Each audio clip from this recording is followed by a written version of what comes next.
noches. Vamos a dar comienzo a la conferencia que teníamos programada sobre la restauración del Santísimo Cristo de la Veracruz. Él ha sido el realizador de la restauración, Juan Manuel Miñarro, que es licenciado en Bellas Artes en la Universidad de Cultura. Fue discípulo de Francisco Buiza, el autor de la imagen, y es imaginero y recientemente ha hecho la imagen de Juan Pablo II que está en la Plaza Virgen de los Reyes en Sevilla, y sin fin de imagen es un estudioso de la Sagrada Familia, y nada, nos va a explicar un poco en qué ha consistido la restauración. Muchas gracias por su presencia aquí y a vosotros por el interés que mostráis a la hora del periodo. Muy bien, muchas gracias. Buenas noches a todos. Para mí, la verdad, es un verdadero placer estar aquí, porque cuando se termina un proceso de restauración como el que hemos abordado, normalmente lo primero que tenemos que hacer es agradecer a la hermandad pues la responsabilidad que deposita en nosotros, la fe, que es un acto de fe siempre el que hay que hacer, a pesar de que algunas veces pues puedas tener más o menos historia que avale tu trayectoria profesional, pero no deja de ser un acto de fe siempre. Y es muy interesante y muy importante que una vez que se hace un proceso de este tipo, ya sea de mayor o menor envergadura, se dé cuenta y tengamos la posibilidad de poder divulgar lo que hemos hecho.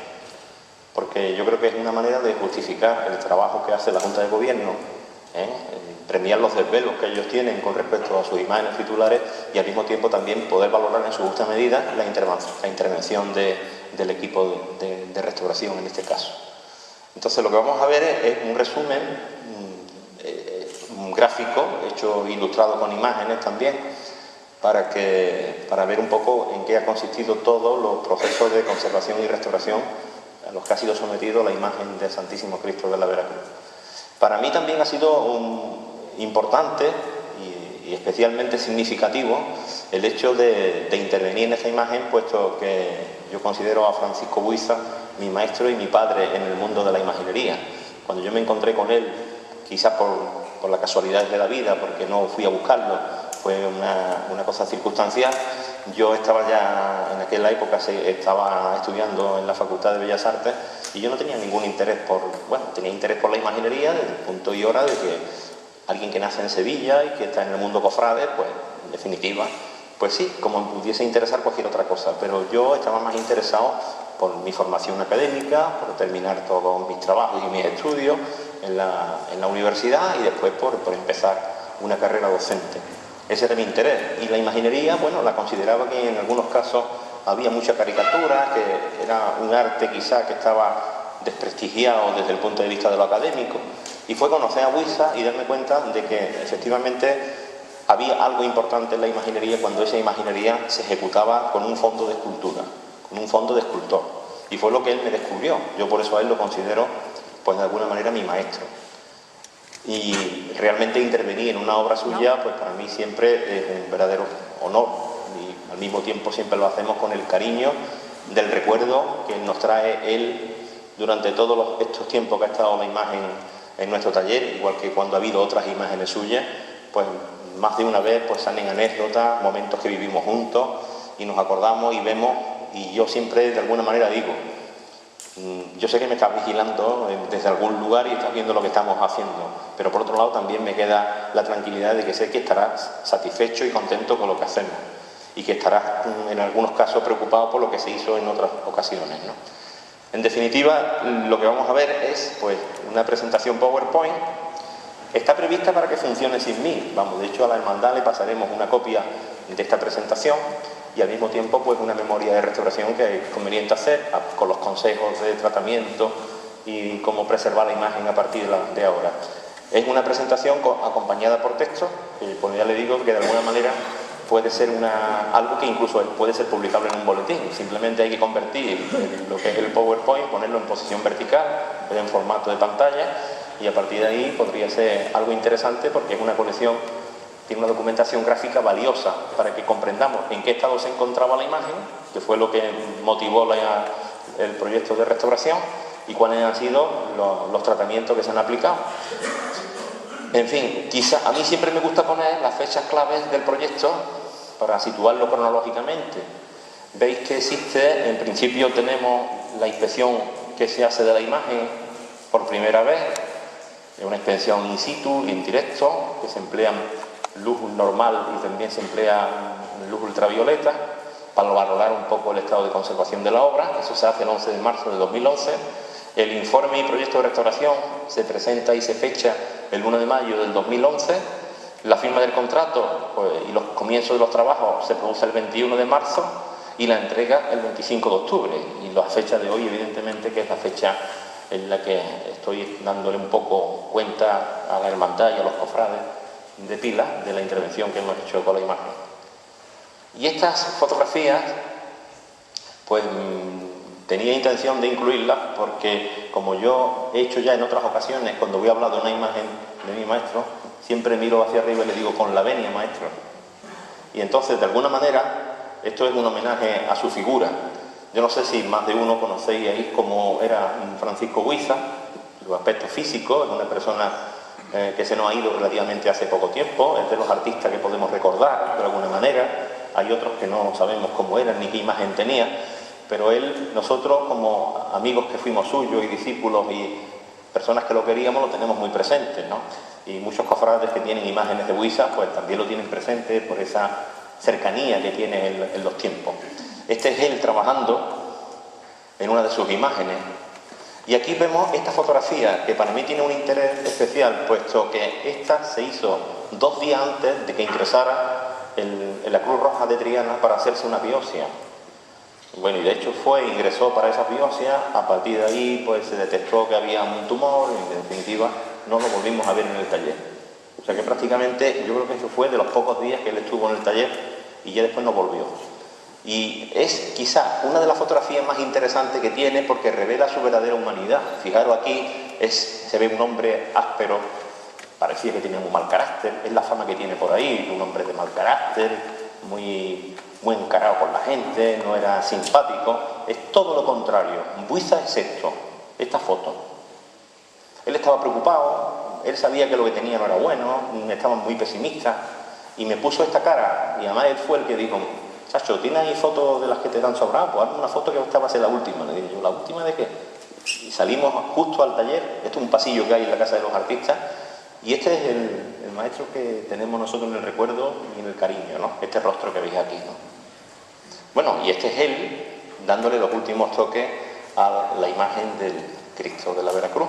Año 1974, es una escultura que es relativamente reciente en el tiempo. A mí me faltaban 4 años para conocerlo, cuando él terminaba esta imagen. A los 4 años de terminar la imagen tuve la suerte de conocerlo. Bien, vamos a pasar ya a ver los aspectos más destacados, en principio, de cuál era el estado de conservación que tenía la escultura. Estas fotografías están tomadas del informe, y si no son del informe, son fotografías que se tomaron in situ cuando estuvimos viendo la imagen aquí en la capilla. Bueno, por ejemplo, con luz normal, pues estas eran un poco las cosas más importantes que se veían. La imagen ha tenido 2 restauraciones posteriores a la hechura de Buiza, una por Carrera y otra por Ramos Corona. Esas restauraciones todas iban hacia unos ensambles que estaban dando problemas y que los daban desde origen prácticamente. La talla, hay que decir que, salvo esa circunstancia y esos repintes mal ejecutados, no tenía unos problemas mayores. Es decir, no era una imagen con ensambles muy abiertos, no era una imagen que tuviera afectaciones de insectos xilófagos o algún tipo de pudrición o de hongo, no era una imagen que hubiese sufrido muchas transformaciones importantes, de mutilaciones, ni nada de nada. Para empezar, porque no tiene por qué. ¿Por qué? Es una talla joven. Y las imágenes envejecen a una velocidad que no es la que envejecemos nosotros. Entonces no es nada coherente que una talla del año 74 pudiera tener una cantidad de deterioros importantes. Ahora, sí es verdad que las intervenciones esas posteriores, que tenían que haber sido muy simples, puesto que los problemas de la imagen eran relativamente muy simples, no tendrían que haber afectado a la escultura pues, en el estado en que la había llegado a afectar. Aquí veis esos repintes correspondientes a los ensambles de las piernas. Ahora veremos esa parte desde el punto de vista técnico. Bueno, y otros más. Los brazos, por ejemplo, fijaros en las asilas, algunas de las líneas de ensamble del torso. Bueno, ensambles que tenían posiblemente, ya nosotros le llamamos a este tipo de movimiento pelo, porque es que no tiene más dimensión que un hilo. Sin embargo, cuando se restaura y se interviene, fijaros, se afecta una franja de casi 2 centímetros. Por lo tanto, estamos acarreando más daño con la intervención sobre ese pelo, sobre ese hilo, que realmente lo necesario desde el punto de vista de lo que sería la actuación. Bueno, teníamos la zona de la cara en el pómulo, no sabemos por qué, pero aquí posiblemente parece un impacto, un golpe, algún accidente, algo tenía la imagen en el pómulo que había dado lugar a que se hiciera un repinte de toda la zona. Lógicamente, como tampoco vemos qué había antes del repinte, pues tampoco podemos saber qué problema es el que tenía ahí. Yo recuerdo que nosotros, una de las cosas que hicimos durante la inspección, con un escáner detector de metales, estuvimos pasándolo por algunos sitios. Yo sé que mi maestro usaba muchas puntillas, porque yo mismo he ayudado a botar puntillas. Y él tenía unos aparaticos que se llamaban botadores, y algunos especiales que le habían hecho unos amigos orfebres, que no solamente eran botadores, eran bárbaros, eran como unos cincelones, y los clavos grandes los cogía y los botaba a una profundidad de 2 centímetros, 3 centímetros, alguna vez se quedaban clavados en la madera los botadores. Yo sé que esta imagen tiene muchos clavos y que tiene grapas que hacía él mismo. Entonces, están tan profundamente puestas que son difíciles de extraer. Pero de todas maneras le pasamos el detector de metales y vimos que en algunos sitios había manifestaciones de esos clavos que subyacen debajo de esas capas, y que muchas veces lo que se cae es el relleno de yeso que él le ponía al agujero que había hecho con el botador. Es decir, no es la cabeza del clavo la que sale, sino que cualquier movimiento del clavo y de la madera pues afecta a esa capa de relleno que él había utilizado, y entonces sale como una especie de bultito en superficie. Claro, en algunos casos eliminar eso, porque saques el clavo, significa hacer mucho más daño que simplemente fijar, eliminar la zona que está justo encima del clavo, restituirla con un relleno de pasta y sin problemas, ¿no? Aquí veis, por ejemplo, ese abultamiento es de la cabeza de un clavo. Estos son defectos de roce y un ensamble que había por aquí que también se había repintado. El cuello, había un ensamble que es el de la cabeza, que también tenía una franja de repinte bárbara. Pero lo más gracioso y curioso es que cuando eliminamos los repintes prácticamente no había grieta. Y la parte de atrás de la espalda, veis también ese repinte con esas características acuosas, porque se hace con témpera y después se aplica una importantísima capa de barniz. Fijaros la fotografía de la imagen, cómo brilla, ¿no? Vamos, fue una de las cosas que me llamó la atención. Digo, bueno, esta imagen se han barnizado, ¿no? Y parece que la han barnizado y bárbaramente, ¿no? Porque ahora veréis lo que pasaba cuando nosotros iluminamos esto con luz ultravioleta. Bueno, había alguna fisura en la tela, en el paño de pureza. Bueno, con luz ultravioleta, la luz ultravioleta pues se utiliza para ver los diferentes niveles de fluorescencia que hay. Claro, aquí vemos que hay barniz, y el barniz lo que hace es reflejar esta capa de ultravioleta, y algunas veces donde penetra es donde podemos ver repintes. ¿Veis las oscuridades que se ven? Eso quiere decir que ahí hay una pintura reciente. Entonces, donde la pintura es reciente, se puede decir que absorbe la radiación ultravioleta de una manera distinta a las pinturas antiguas, y de esta manera nosotros podemos saber cuándo se han añadido cosas en tiempos distintos a la ejecución de la imagen. Y en función del nivel de fluorescencia sabemos la antigüedad. Y al mismo tiempo muchas veces hay diferentes tipos de materiales que en función de su naturaleza tienen un nivel de fluorescencia. Esto es lo que se llama luz negra, se llama para hacer este tipo de exploraciones. Aquí vemos con luz negra el cuello, con luz negra la axila, fijaros el repinte, toda esta zona oscura es el repinte, el brazo, toda la zona está de aquí. Bien, esto es el estado de conservación, esto es lo que tenía la imagen. Yo creo que además todos seguramente lo conocéis bien y lo conocéis antes de la intervención que hemos hecho, y seguramente habría cosas que se verían sin necesidad de ser un entendido en la materia, sino habría cosas que nos molestaban de la imagen cuando la mirábamos, porque se veían manchas, porque se veían unos brillos raros y todo eso, ¿no? Bueno, aquí ya empieza el proceso de restauración y de conservación. Todo proceso de restauración y conservación empieza por lo primero que tenemos que hacer, y lo primero que tenemos que hacer es actuar sobre la película superficial. Normalmente, al actuar sobre esa película superficial, el objetivo fundamental que tenemos es eliminar todas aquellas cosas que en un momento determinado son ajenas al original de la imagen. Por lo tanto, se revisan cualquier otra reparación que haya tenido anteriormente a la intervención nuestra, y al mismo tiempo pues, se intenta buscar pues, una coherencia con el original. Se empiezan a hacer las catas, Estos son franjas, estamos limpiando. Como veis, esta es la policromía que se ha descubierto. Esta es la capa de barniz. En algunos sitios la capa de barniz era bastante gruesa, ya veréis algunas fotografías. Cuando eliminábamos los repintes aparecían algunos defectos. Bueno, aquí veis la película de barniz. ¿Veis esta costra que está levantando la punta del bisturí? La limpieza se hace reduciendo a base no de disolventes, utilizamos solventes muy suaves, bueno, concretamente el salival o white spirit como mucho, nada de disolventes fuertes, pero la intervención es mecánica, es decir, con gafas de aumento y punta de bisturí. Entonces con eso hay que limpiar la imagen entera. Más o menos sabéis que tenéis un Cristo importante en volumen y en superficies, ¿no? Bueno, pues todo eso tiene que ser cuadrante a cuadrante, sin prisa. Porque lo que se trata es de levantar simplemente lo que estorba y sacar la capa que hay debajo con la pátina de mi maestro, que es una pátina muy peculiar. Él nos enseñó a hacerla y era muy difícil de manejar. Y los Cristos de Huiza no se pueden limpiar con hisopo, Los Cristos de Huiza hay que limpiarlo con mucha delicadeza.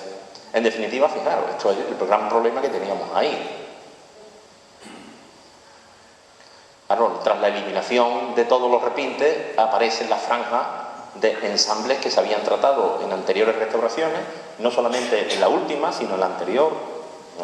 Ahí se veía cómo se estratificaban dos intervenciones distintas, incluso con técnicas distintas. Y veis, por ejemplo, la diferencia que hay entre las zonas que se intervienen de las que no se han intervenido todavía. El Cristo sigue teniendo esa película de color morenito, pues como le gustaban a él pintarlos, pero lógicamente una cosa era eso y otra cosa era ya lo que estaba provocando ese barniz, porque el barniz además pues tampoco sería un barniz de mucha calidad, puesto que había torcido ya relativamente poco espacio de tiempo, ¿no? Y cuando decimos torcido decimos oxidado, y eso quiere decir que es una película de oscurecimiento que nos impide disfrutar de la calidad de la policromía. Bueno, fijaros, en algunos sitios esa película superficial era tremendamente gruesa. Aquí tenemos dos capas de dos restauraciones, como se ve que hay una más profunda y otra por encima, en los ensambles de los hombros. Bueno, esto ya se llama testigo. Cuando vamos abriendo, se llaman catas, son ventanas, y eso lo vamos haciendo por partes. Empezamos un hemirrostro, cuando lo tenemos terminado hacemos el otro, hacemos cuadrante y de ese cuadrante vamos al siguiente, y así nos da tiempo de ir valorando los resultados que van saliendo. Y una vez que ya se ha terminado el proceso de limpieza, se dejan catas, testigos, mejor dicho. ¿Esos testigos qué quieren decir? Estos nos dicen cómo era. ¿Por qué? Si tenemos que recuperar pátinas, sabemos los tonos que la imagen tenía en diferentes partes. Y entonces, si hay que recuperar pátinas, se puede recuperar en base a eso. Lo que pasa es que esto no se podía recuperar, porque esto era como el que tiene un tumor maligno, evidentemente, o lo extirpas o no. O sea, no se podía hacer nada a media. Porque si dejamos parte del barniz malo, lógicamente seguirá alterándose. Aquí no se podía hacer una media limpieza.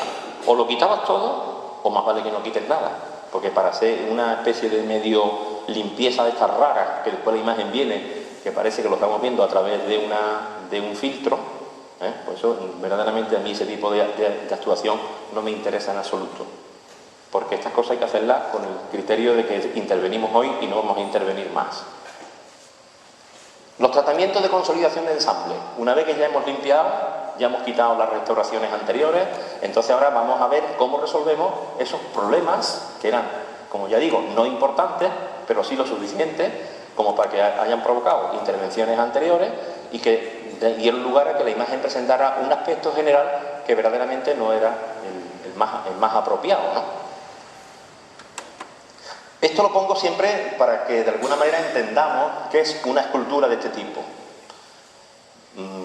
Son estructuras complejas, o sea, no penséis que una talla como la del Cristo de la Veracruz pues es un bloque de madera pues más o menos grande y ya está. No se tallan en troncos, sino que se tallan en costeros, y normalmente cada imagen de esta está compuesta por una estructura compleja de costeros, ensamblados por superposición o yuxtaposición al hilo de la madera. En este caso, como veis, pues hay incluso una pieza que es la cabeza, hay un hueco que es la boca, y después hay una tapa que permite que incluso algunas imágenes se ahuequen. Esta no está hueca. Esta es una imagen que se ensambló entera y por lo que quiera que sea no se ahuecó. Mi maestro algunas las dejaba en hueco, pero por lo que sea, esta no. Y de hecho la imagen tiene un peso extraordinario. Y bien, resulta que en algunas de estos ensambles, bueno, aquí vemos por ejemplo, esto nos cuenta un poquito lo que hizo Buiza con esta imagen. La tapadera de atrás, o la pieza de atrás, se le quedó corta y tiene un empalme a esta altura, en la región lumbar. Eso es lo que da lugar a las fisuras que vemos en la espalda que habían sido intervenidas. En este caso no existe hueco, pero las piernas fueron puestas parecidas a esto que veis aquí.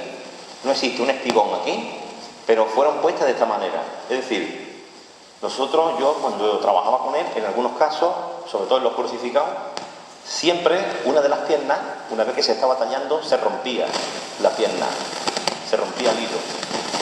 Una vez que se rompía el hilo, ahora porque se acopla, raro, ¿no? Una vez que se rompía el hilo de la pierna, ya se podían tallar los dos pies, uno por separado. ¿Por qué? Porque imaginaros que yo tengo que tallar la imagen del Cristo con un pie sobre otro, yo no puedo meter la bubia en medio. Entonces siempre se desgaja una de las piernas. Ese tipo de desgaje se hace al hilo de la madera. ¿Para qué? Para que tenga un pegamento estable.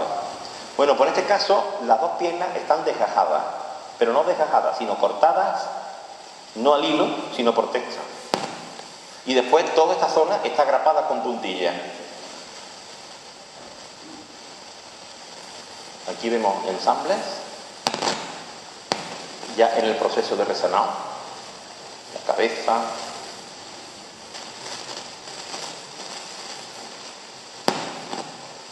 Bueno, y esto simplemente es para que veáis la diferencia que hay en la manera de proceder en las piernas.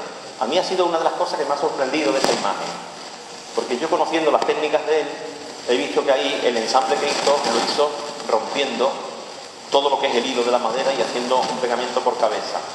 Sin embargo, en la imagen del Cristo de San Benito, de la Hermandad de Sevilla, el Cristo de la Sangre, el pegamento es al hilo.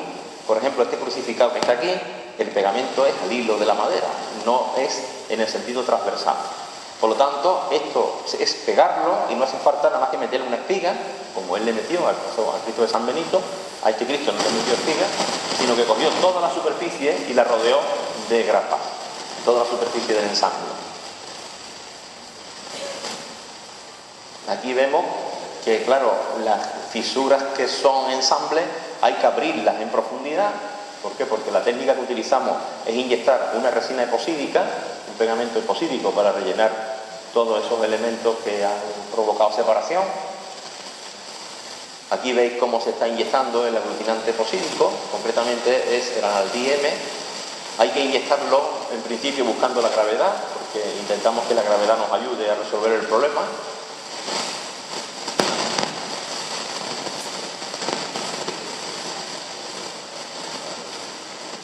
No sé, por lo bien que iba, ¿no es verdad? Tormenta, seguramente. Bueno, y todas las zonas que estaban afectadas por problemas de estructura se tuvieron que abrir de esa manera, inyectando del Analdi M, para después recuperar lo que era la integridad del ensamble. Una vez que se inyecta el Analdi M, se utiliza una especie de pasta, que es una resina epoxi. Ahora se oye de maravilla. Se utiliza una resina epoxi, también ya, pero ya no es líquido, sino que ya es sólida, que se utiliza para rellenar y completar la superficie. Una vez que se ha terminado el proceso de reintegración, de consolidación, entonces viene ya el proceso de reintegración. ¿Esto qué significa? Que sobre todo las zonas que hemos intervenido tenemos que empezar a aplicar el estuco, que es la capa superficial, y policromía, para igualar ya toda la intervención. Bueno, esto es lo de la inyección que antes os comentaba, vamos, sencillamente es un proceso, ahora sí lo veis, ¿no? Es que antes no se veía nada. ¿Veis? Las fisuras abiertas, muy bien, ahora sí se ve, perfecto. ¿Veis? La inyección de resina eposídica. En la Analdi M, fijaros una cosa, el acueducto de Segovia lo conocéis, ¿no? ¿Veis?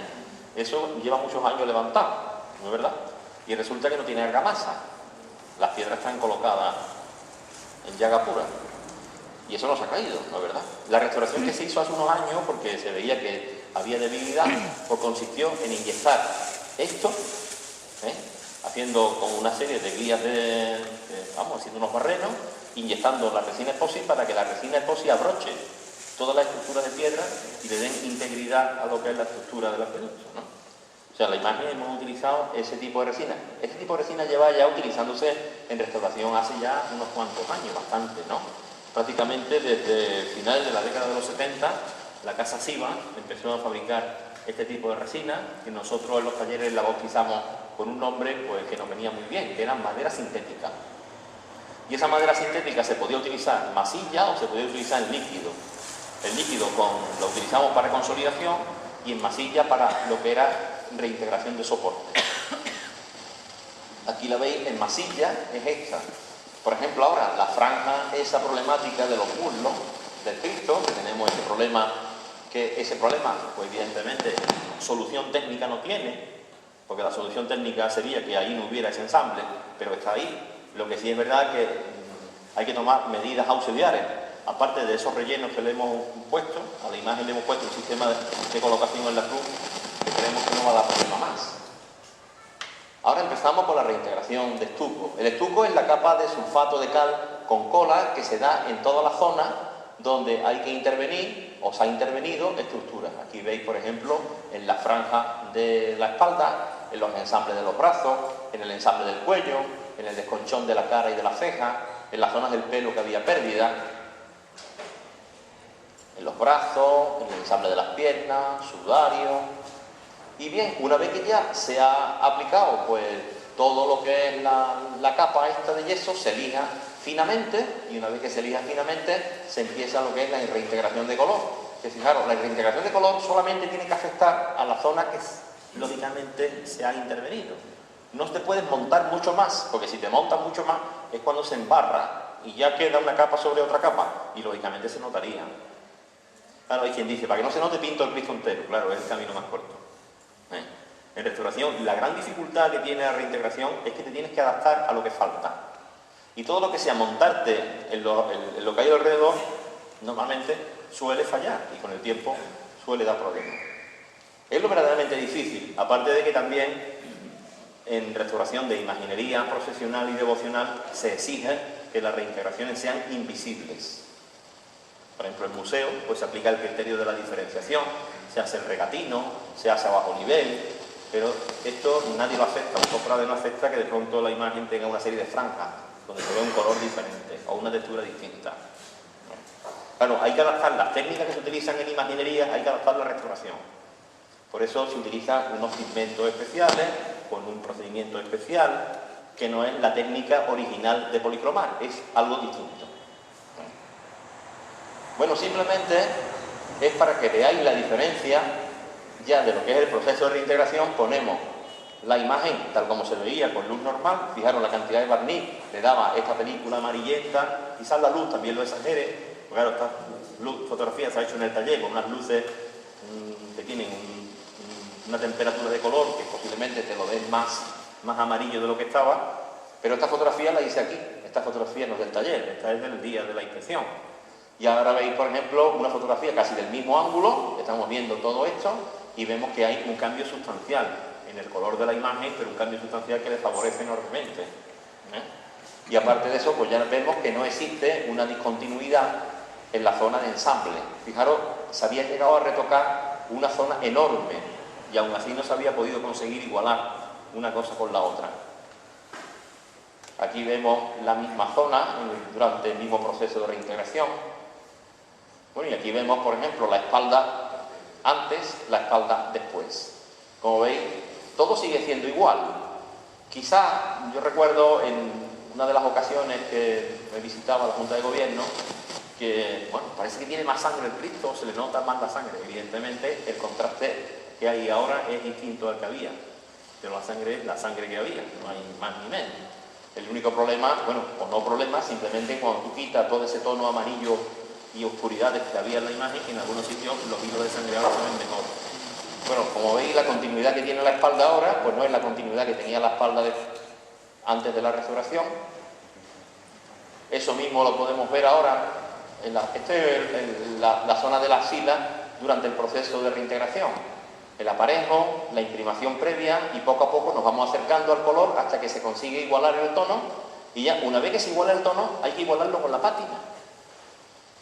Pues claro, mi maestro cada vez que terminaba una obra la patinaba y esa patinada la pátina esa le decía que era el jaboncillo y era un secreto, una técnica que ya le transmitió Sebastián Santos. Entonces, las zonas que nosotros reintegramos, las reintegramos sin la pátina de él. Hay que patinar con la técnica de él la zona esa. Hombre, aquí afortunadamente yo me sé el secreto de la pátina. Es una ventaja que siempre, de alguna manera, alguna vez la hermandad se la podrá creer o no, pero vamos, es la realidad. Yo no tengo la culpa, las circunstancias me hicieron conocerlo y realmente, pues mi formación, en parte, pues se la debo, en esos años primeros de mi historia como imaginero, se la debo a él, ¿no? Aquí veis, por ejemplo, la zona antes, la zona después, cómo se veían estos manchurrones, y ya toda la parte está terminada. Y del rostro pues vemos estas tres imágenes, así es como estaba, con estos repintes extraños que veía que afectaban el ojo prácticamente y la mejilla. Cuando se quitan los repintes, lo único que nos encontramos son lagunas blancas, y estas lagunas blancas se reintegran después en condiciones, y claro, evidentemente la imagen recupera otra vez la integridad. Detalles de la terminación, del brazo y de la pierna. Esta zona tenía unos repintes muy raros. Cuando los levantamos, la verdad que había como un tratamiento muy interesante de las heridas, había ahí como una especie de cardenalito así amoratado, como a él le gustaba hacerlo, y eso estaba totalmente falsificado. Una fotografía de los pies. Hombre, hemos recuperado los desgastes, aunque lógicamente entendemos que si la imagen se sigue dándole culto y los besapiés se siguen haciendo, y sobre todo hay carmín en los besapiés, pues el carmín termina llevándose las reintegraciones. Tiene glicelina y la glicelina es la que hace eso, no lo hacen los besos. Yo algunas veces digo, ustedes besan la imagen cuántas veces para que podáis gastarla, todas las veces que queráis, y coged un pañuelo que no haya, para que no haya nada en medio entre el pañuelo y la policromía, y refrescad con todas vuestras ganas. No quitáis absolutamente nada de color. Pero si hay carmín en la pintura y refregáis el pañuelo, veréis que os lleváis color. No una vez, 2, 3, 4, 5, 6. O sea que la cuestión es eliminar el carmín simplemente cuando vayamos a acercarnos a la talla. Si no, pues volveremos a recuperar aquí las manchitas blancas que se veían, que era el estuco. Y porque esta imagen es joven, si pasan muchos más años, ya el estuco se va y ya sale la madera, entonces vuelven a ser bonitas. Cuando pasan algunas imágenes antiguas que tienen ya el desgaste, entonces vuelven a ser bonitas. Esta es la rectificación que hubo que hacer de las fundas de la cruz. Ya nos habían comentado el hermano mayor que la cruz en el paso quedaba ligeramente torcida. Efectivamente, cuando nosotros la vimos, pues comprobamos cómo el prisma inferior no estaba orientado con respecto al plano de los brazos horizontales. Ese prisma estaba en un plano distinto. Por otro lado, ellos también nos comunicaron la idea de ampliar esa estructura funda metálica que tenía la cruz. Bueno, pues la quitamos un día, ellos la trajeron a pila, hicieron el empalme y nosotros, en tanto que ellos hicieron esa actividad, cuando ya llegó la funda, pues nosotros pues hicimos una reforma de lo que era el prisma, simplemente labrando de nuevo el prisma y añadiéndole madera para poder rectificarlo. Una vez que lo habíamos rectificado, le hemos añadido 4 berenjenos, que son esquinas en ángulo, para rellenar el vacío, porque la parte metálica ahora abarca más cruz, entonces ya se mete en la parte redonda. Entonces eso ha habido que rellenarlo. Son unos 40 centímetros lo que ha crecido, ¿no? 40, 30 por ahí, más o menos, no mucho, pero vamos, lo suficiente como para que sea más fácil. Fijaros la que ha habido que liar para hacer eso, pero claro, es que es muy importante que aquí, si se hace un injerto de madera y se hace un ensamble, se haga muy bien. Pues lógicamente aquí ahora es donde se puede decir que se sujeta la imagen, y es una imagen de gran peso, y entonces queremos asegurarnos de que aquí tenemos un buen pilar. Una vez que ya esto estaba ensamblado y rectificado, se pone su funda en condiciones, y una vez que se ha puesto la funda, pues la verdad es que ya se puede decir que se ha salido en el paso la semana pasada y se ve que ya está totalmente derecho, ¿no? Que no hay ningún problema de torcer nada, sino que ya está todo en el mismo plano. Eso fue prácticamente una de las últimas operaciones que hicimos. Después la siguiente operación importante, y esto parece una tontería, pero no lo es. La siguiente operación importante era darle un apoyo correcto La imagen ya Carrera, cuando la restaura, le embute 2 piezas de hierro con rosca embutida.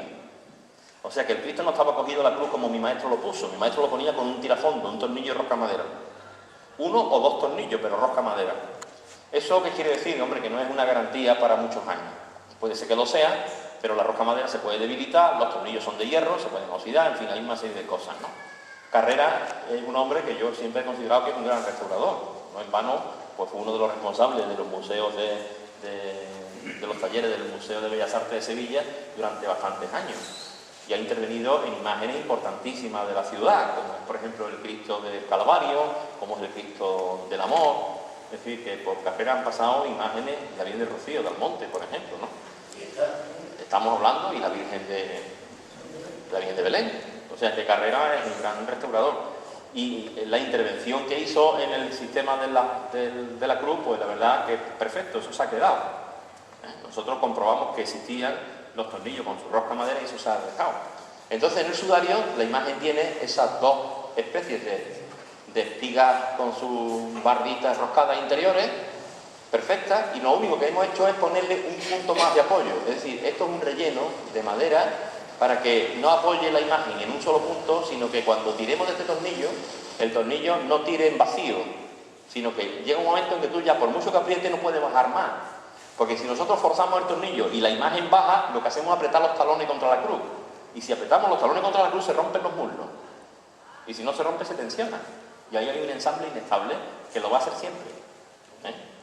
Bien, entonces, otra de las cuestiones era ponerle una especie de pequeña protuberancia de madera que se ha puesto en el talón, o sea, debajo entre el pie, el empeine del pie por debajo, para que haya un apoyo perfecto que parece como una especie de subpedáneo. Y las manos hemos procurado que apoyen perfectamente. Antes quedaba una en el aire. Ahora las 2 manos apoyan. Pero apoyan no apoyando con fuerza. Un papel pasa por debajo. Y en el talón tiene que pasar lo mismo. Un papel pasa por debajo. ¿Eso qué quiere decir? Que la imagen está apretada aquí, en estos 2 puntos que no permiten que baje más. Y tiene apoyos solidarios por la cruz y tiene el talón apoyado en su punto este de aquí. Y hay presión cero. Los tornillos que pasan por los pies y pasan por las manos tienen que estar flojos. Yo recuerdo que una de las primeras comprobaciones que hicimos cuando vinimos en la peritación, pues intentamos mover los clavos y eso era imposible de mover. La imagen estaba tensionada en la cruz, de tal manera que el esfuerzo, lógicamente, tenía que ser bárbaro y sobre todo los movimientos de vibraciones durante las procesiones. Las cabezas de los clavos tienen que girar libremente y el tornillo que atraviesa es simplemente el adorno y detrás tiene una tuerca para que no se caiga. Por lo tanto, esa tuerca tiene que estar floja, siempre. Esa será una de las cosas que pondré por escrito en el informe, que me imagino que debe ser catecismo, que se pasen de prioste a prioste durante años, para que en todas las instrucciones que se van a dar de mantenimiento se cumplan a rajatabla. Porque un día puede pasar que alguien que esté alrededor del Cristo toque el tornillo y diga: uy, mira, este tornillo está flojo, menos mal que me he dado cuenta, y empiece a apretarlo. Y estas cosas, pues claro, se creen que se hace bien y no se hace bien ninguno. O sea, estos son adornos. Bueno, yo en algunos casos que ni los pongo. Algunas veces, bueno, por ejemplo, de las imágenes que yo restauro en Sevilla, el Cristo de los Javieres, los clavos de las manos son de madera. Y están cogidos con silicona. Y atraviesa, y lo que atraviesa es una tuerca falsa. De manera que la gente ve que atraviesa porque tenían la manía de que tenían que ver que allí hubiera un tornillo. Para que nadie fuera a pensar que el Cristo se iba a caer. Esto no va a caer. El Cristo está cogido en el paño de pureza. Bueno, pues tiene, de las cosas esas de los niños que juegan con tornillos, tienen un trozo de tornillo con una tuerca de madera pegada detrás. Y el clavo es de madera y está puesto en la cruz con silicona. Y la imagen está cogida con 2 tornillos y ya está. O sea, si algún día el Cristo se aprieta, le pondremos sus clavos de madera de adorno y se ha acabado. Porque realmente lo que sujeta está aquí. Lo demás, y además por eso le damos mucha holgura, para que contraigan las piernas y el clavo no sea obstáculo, para que contraigan los brazos y el clavo no sea obstáculo, y para que las vibraciones que pueda tener la cruz no se transmitan a los ensambles. Es una cosa muy intuitiva y muy simple. Y esta es la foto por la que cierro ya entonces todo este recorrido que hemos hecho, ¿no? La foto del rostro de la imagen. Yo creo que este perfil quizás sea el más bello. Hombre, siempre un Cristo cuando tiene un lado de la cara, el mechón de la izquierda, en este caso el de la derecha, en este caso el de la derecha, tapa parte del rostro, cuando lo hacemos una fotografía de perfil nos vamos siempre a este lado, ¿no? Bueno, aquí se ve un poquito la tendencia de Buisa siempre, ahí un poco a la saga de las cosas de mesa, pero sobre todo de mesa, más que de Martínez Montañés, ¿no? Y ahí se ve que uno de sus amores era el Cristo del Amor del Salvador. Se pasaba horas, casi todos los días, cuando alguien tenía tiempo iba y se ponía delante simplemente a verlo, a mirarlo. Yo recuerdo que cuando hizo San Benito, algunas críticas decían que había hecho una copia del Cristo del Amor. Y yo digo, eso es lo que a mí me hubiera gustado. Me hubiera salido igual, decía él, ¿no? Porque es que lo admiraba, ¿no? Y se veía esa especie de magnetismo que tienen las figuras de mesa, los ojos esos pálmicos, la mandíbula prominente, el ojo bajo, que se sitúa bajo en lo que es la cuenca orbitaria. Todo eso, si os fijáis en los Cristos de mesa, es lo que vemos aquí. A él seguía ese patrón porque él estaba enamorado de las obras de ese momento. Y con esto pues simplemente reiterarme el agradecimiento a la hermandad por haber depositado en mí su confianza, su fe y el darme la oportunidad de tener una obra de mi maestro en casa, que hemos disfrutado de ella y nos ha traído a la memoria momentos muy buenos de alguien que echamos de menos todos los días, ¿no? Y a todos los que estáis presentes, agradeceros vuestra asistencia y la atención que habéis prestado. Muchas gracias.